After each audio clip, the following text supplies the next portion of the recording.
दोस्तों, stock market crash की situation में ज्यादातर इन्वेस्टर्स क्या करते हैं? घबरा कर अपने स्टॉक्स बेच देते हैं, राइट? लेकिन हिस्ट्री ने हमें एक चीज बार बार सिखाई है कि हर करेक्शन के बाद ही बड़े रिटर्न्स देखने को मिलते हैं।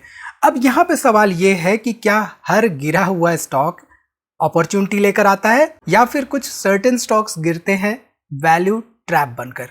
वीडियो में यही चीज हम स्टॉक्स के एग्जांपल्स के साथ डिस्कस करेंगे डिटेल में। तो वीडियो को यहाँ पे पूरा देखिए और स्टॉक मार्केट इन्वेस्टमेंट के बारे में, खास तौर पे स्टॉक मार्केट क्रैश की सिचुएशन में इन्वेस्टमेंट के बारे में कुछ नया सीखिए। नमस्कार दोस्तों, मैं उमेश त्रिपाठी आपका स्वागत करता हूं स्टॉक फॉर रिटेल पर, स्टॉक मार्केट से जुड़ी एक नई जानकारी के साथ। ध्यान रखिए, जो भी चीजें हम यहाँ पे डिस्कस कर रहे हैं वो किसी तरह का बाई सेल रिकमेंडेशन बिल्कुल नहीं है और किसी भी तरह का कोई भी लेवल्स यहाँ पर हम नहीं देते हैं। तो वीडियो सिर्फ एजुकेशन के पर्पज से है। सो स्टॉक मार्केट क्रैश की सिचुएशन में ऑलमोस्ट सभी स्टॉक्स के प्राइसेस गिरते हैं। प्राइसेस एक चीज होती है और उसके पीछे हिडन जो वैल्यूएशंस होती है वो दूसरी चीज होती है। तो प्राइस के साथ वैल्यूएशंस को स्टडी करना हमें आना चाहिए, तभी हमें पता चलेगा कि जो प्राइस गिर रहा है क्या वो वैल्यू ट्रैप हो सकता है या नहीं। ठीक है, तो पहले एक फ्रेमवर्क समझ लेते हैं, फिर हम कंपनियों के डिस्कशंस करेंगे। किसी भी सिचुएशन में स्टॉक मार्केट में जब गिरावट होती है तो स्टॉक्स में गिरने के पीछे तीन इंपॉर्टेंट कारण होते हैं। पहला, मार्केट सेंटीमेंट गिरा है, बिजनेस हो सकता है ठीक हो लेकिन पैनिक सेलिंग हो रही है। दूसरा, बिजनेस ही स्लो डाउन हो चुका है जिसकी वजह से गिरावट हो रही है। ऐसी सिचुएशन में डिमांड साइकिल वीक हो सकता है। और तीसरा इंपॉर्टेंट कारण होता है ओवरऑल बिजनेस का स्ट्रक्चरल प्रॉब्लम। तो एक समझदार इन्वेस्टर की ये खूबी होनी चाहिए कि इन तीनों के बीच में डिफरेंसेस को अच्छे से समझे एंड फ्रेमवर्क को समझे। तो यहाँ पर इसी फ्रेमवर्क के साथ हम एग्जांपल्स डिस्कस कर लेते हैं। अब देखिए, एग्जाम्पल जो डिस्कस कर रहे हैं हम यहाँ पे अगेन किसी तरह का रिकमेंडेशन नहीं है, क्योंकि हम हिस्टोरिकल डाटा यहाँ पे डिस्कस कर रहे हैं। लाइव प्राइसेस तो बिल्कुल नहीं डिस्कस कर रहे हैं as per regulations. So I hope आप मेरे साथ होंगे और वीडियो को अच्छे से समझेंगे और चीज़ों को इम्प्लीमेंट करने की कोशिश करेंगे अपने इन्वेस्टिंग में। अब यहाँ पे मैंने एक स्टॉक ले रखा है। इस स्टॉक का नाम मैं आपको बता देता हूँ, जेपी पावर, जयप्रकाश पावर। 2008 के आसपास करीब करीब 137 रुपये गिरावट हुई, 30 पे गया, फिर यहाँ पे थोड़ा सा उफान मारा, 92 पे गया। उसके बाद कभी पीछे मुड़कर नहीं देखा। अब पिछले 3-4-5 सालों में क्या हुआ, 1 रुपये के नीचे प्राइस था, अब कितना है क्या है उसके डिस्कशंस में हम नहीं जा रहे।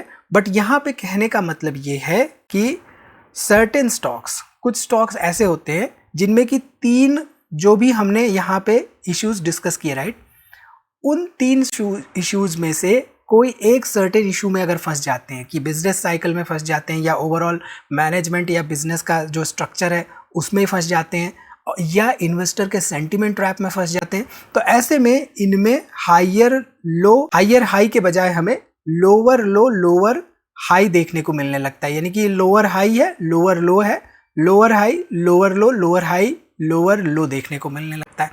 तो ये लंबे समय तक अवसाद की स्थिति में चले जाते हैं। ठीक है, अब यहाँ पे जयप्रकाश पावर का देखेंगे तो आपको लगेगा कि प्राइस टू अर्निंग रेशियो तो 15 है, लेकिन इंडस्ट्री का प्राइस टू अर्निंग रेशियो देखिए 31 के आसपास है। अब इतना डिस्कस करने के बाद हम चलते हैं कंपनियों के डिस्कशंस के ऊपर। अब देखते हैं कि बिजनेसेस में क्या इम्पैक्ट होते हैं और कंपनी के बिजनेसेस क्यों हमारे लिए इंपॉर्टेंट होते हैं। तो यहाँ पे जो पहली कंपनी जो हम डिस्कस करेंगे वो है बिरला सॉफ्ट। तो बिरला सॉफ्ट के बिजनेस में आप देखिए कि इनका जो रेवेन्यू है वो जियोग्राफी के हिसाब से कहाँ से आ रहा है। तो मोस्टली इनका जो रेवेन्यू आ रहा है 84% अमेरिका से आ रहा है and rest of the world से मात्र 15% आ रहा है। तो अब ट्रम्प साहब कल की सुबह उठते हैं और कुछ कह देते हैं कि भैया सर्टेन आईटी कंपनियों के लिए हमारे पास यहाँ पे काम की कमी करने का हमारे पास प्रावधान आ चुका है। तो ऐसे में ऐसी कंपनियों पर प्रेशर आ सकता है या नहीं, कमेंट करके बताइए। ये जो पर्टिकुलर जियोपॉलिटिकल सिचुएशंस होती है, राइट, अराइज होती हैं, उन सर्टेन बिजनेसेस को इम्पैक्ट करती हैं जो बिजनेसेस उस सर्टेन जियोग्राफी में काम कर रहे होते हैं या वहां से रेवेन्यू जनरेट कर रहे होते हैं। ठीक है, इसके ओवरऑल इंडस्ट्री वर्टिकल्स देखिए तो मैन्युफैक्चरिंग हो गया, बीएफएसआई हो गया, एनर्जी एंड यूटिलिटीज हो गया, यहाँ से ये सर्टेन रेवेन्यू जनरेट कर रहे हैं। अब इसके साथ ही साथ अगर हम बिरला सॉफ्ट का यहाँ पे देखें तो प्राइस टू अर्निंग रेशियो करीब 20 के आसपास है एंड वही industry price to earning ratio हमें देखने को मिल रहा है। इसके साथ ही साथ अगर हम शेयर होल्डिंग पैटर्न की बात करें तो यहाँ पे आप देखिए बिरला सॉफ्ट में करीब करीब 41% के आसपास प्रमोटर्स हैं, 24% पब्लिक और यहाँ पे करीब करीब 35% के आसपास FIIs एंड DIs देखने को मिल रहे हैं। अब जनरली होता क्या है कि हम सर्टेन पैरामीटर्स देखते हैं, राइट, कि वहाँ पे FIIs हैं या नहीं, वहाँ पे DIIs हैं या नहीं, ये देखते हैं। बट कुछ कंपनियां ऐसी होती है, अगर मैं JP पावर में वापस जाता हूँ तो ऐसा नहीं कि वहाँ पे हमें FIIs एंड DIs नहीं देखने को मिल रहे हैं। अगर ध्यान दीजिए तो लेटेस्ट क्वार्टर के हिसाब से 6.51% के आसपास FIIs हैं, करीब करीब 17% के आसपास DIs हैं।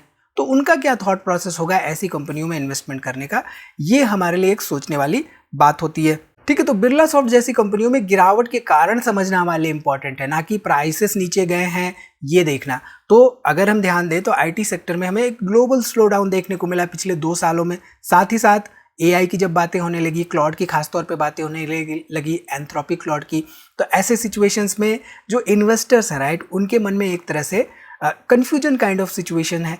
तो इस वजह से जो है IT इंडस्ट्री में ओवरऑल एक नेगेटिव सेंटीमेंट पैदा हो गया। सो जब इन्वेस्टर सेंटीमेंट वीक होने लगता है तो ऐसे में जो वैल्यू इन्वेस्टर्स होते हैं वो क्या देखते हैं, वो कंपनी का बिजनेस देखते हैं, कंपनी का हिस्टोरिकल ट्रैक रिकॉर्ड देखते हैं, एंड इसके साथ ही साथ वो डील पाइपलाइन देखते हैं कि कौन कौन से डील्स मिल रहे हैं उस पर्टिकुलर कंपनी को।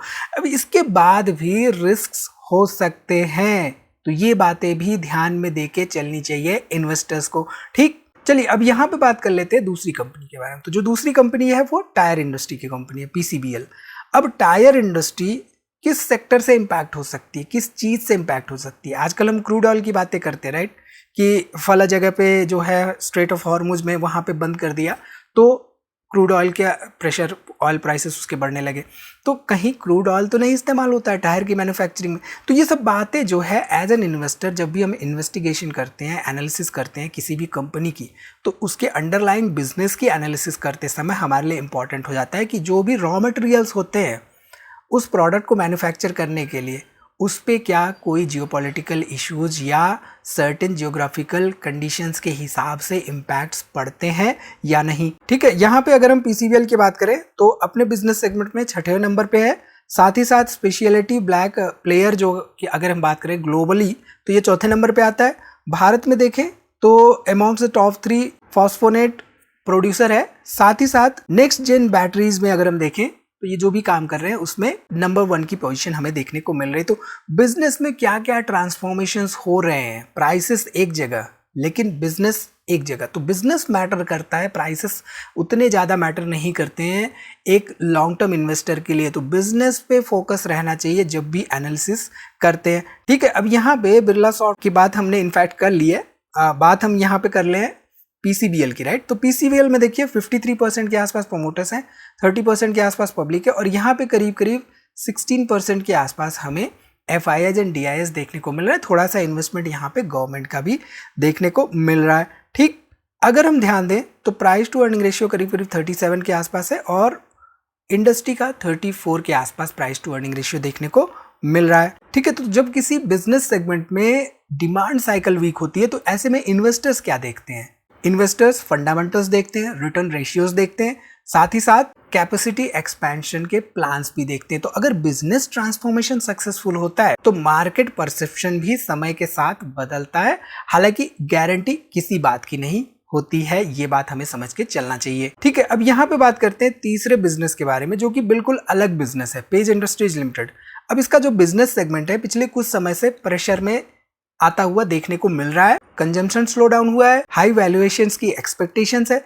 ऐसे में सवाल यहाँ पे ये आता है कि जब कोई क्वालिटी बिजनेस डाउन साइड में आता है तो क्या वैल्यूएशंस अट्रैक्टिव हो जाते हैं? तो ऐसे सिनेरियोज में इन्वेस्टर क्या करता है, वो एनालाइज करता है ब्रांड की स्ट्रेंथ को, वो एनालाइज करता है ग्रोथ कंसिस्टेंसी को और लॉन्ग टर्म डिमांड की पोटेंशियल को। ठीक है, तो क्वालिटी कंपनीज भी कई बार रीजनेबली वैल्यूएशंस हायर पे देखने को मिलती है, लेकिन करेक्शंस के बाद वैल्यूएशंस रीजनेबल हो जाते हैं। तो यहाँ पर अगर हम देखें तो इनका जो ट्रैक रिकॉर्ड रहा है फाइनेंशियल, आप देखिए FY 2021 के बाद से रेवेन्यूज बढ़ते हुए दिखाई दिए, एबिटा मार्जिन यहाँ पे बढ़ते हुए दिखाई दिया, एंड प्रॉफिटेबिलिटी यहाँ पे कहीं ना कहीं से बढ़ती हुई देखने को मिल रही है।